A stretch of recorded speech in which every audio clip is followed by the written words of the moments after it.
Well, good morning, folks. It is Thursday, June 13th, about 11:14 in the morning. Just got done raking the last 2/3 of this 14-acre field at the North Farm back by the woods. We baled about a third of this yesterday, just had conditions that were just right. It was sunny, hot. I could bale some of this yesterday, so I went ahead and did that because there's rain possible tonight into tomorrow. And it's cloud cover right now, so I'm a little nervous. I hope it doesn't rain. I'm gonna go ahead and start baling this stuff. It's good and dry. Got 2 trucks and trailers back here. Got the skid steer out here. Already took off 8 stacks off of this yesterday. So we're gonna hammer down, hopefully knock this out and get this all up with no rain, because I don't like rain on my hay. So we're gonna get busy. I'm gonna quit yapping, and hopefully we have a good day and everything clicks and works great. So here's hoping.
know. Make it a little higher.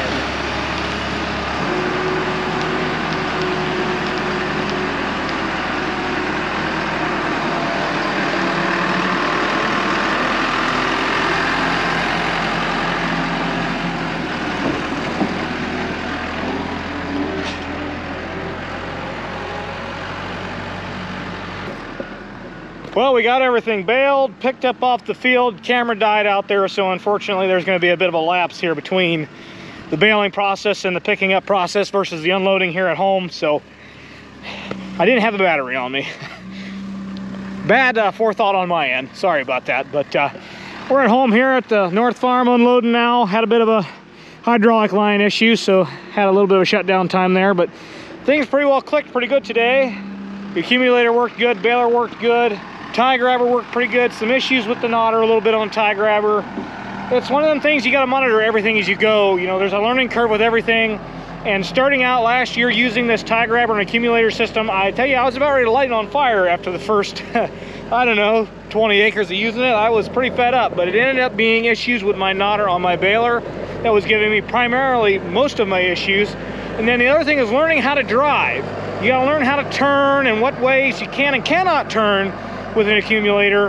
And it's not exactly a good idea to be running stuff into the infeed of the baler, making a turn, packing, because what will happen is that bale will get crooked in the bale chamber versus the incline on that accumulator, and you'll actually jam it into the side, and you'll actually exceed the tensile strength of the twine, and you'll end up popping knots and making a hell of a mess. And all you get done doing is, well, kicking out broken bales, and that's no fun, because the objective of the game here is to be as efficient as we possibly can with two guys, and cleaning up broken bales ain't it. So we are unloading things here, gonna have things pretty well put away here in short order, and then we are gonna put everything inside because we've got some rain moving in tonight into tomorrow morning. Wouldn't mind a shot of rain, it's actually kind of dry. Had some replant you guys have seen. We just buttoned that up the other day, so it would be really nice to have some new moisture to let that seed have a good start. So we'll see what comes of it, but I think by tomorrow afternoon we'll probably be mowing the next shot of rain, or next shot of hay. We have some high temps coming next week. We're talking high 90s, low 100s next week, which is, I guess, kind of hot this early, but I need it for drying hay. So we're gonna knock out the rest of our first cutting over there at Schnurr's probably tomorrow afternoon, and if not tomorrow afternoon, Saturday morning, we will knock that out. That way it can be drying, cooking over the Father's Day weekend here, and then next week we can just hit the hammer down and knock out the rest of the first cutting. I mean, the wheat is coming on strong. I don't have anything out here aside from what's out in between the barn there. You can see it's a few weeks yet, but you know, just trying to plan ahead and have everything ready to go. That way we're rolling into wheat harvest, straw harvest, second crop, all that fun stuff. You know, just want to have it all lined up good. So we're gonna get this stuff unloaded, get everything back underneath the roof. That way if it rains, it rains. And yeah, that'll be it for the day. And I guess it'll be time to go home and get something to eat, because I'm hungry. I don't know about you. Depends on when you're watching it, but I'm hungry.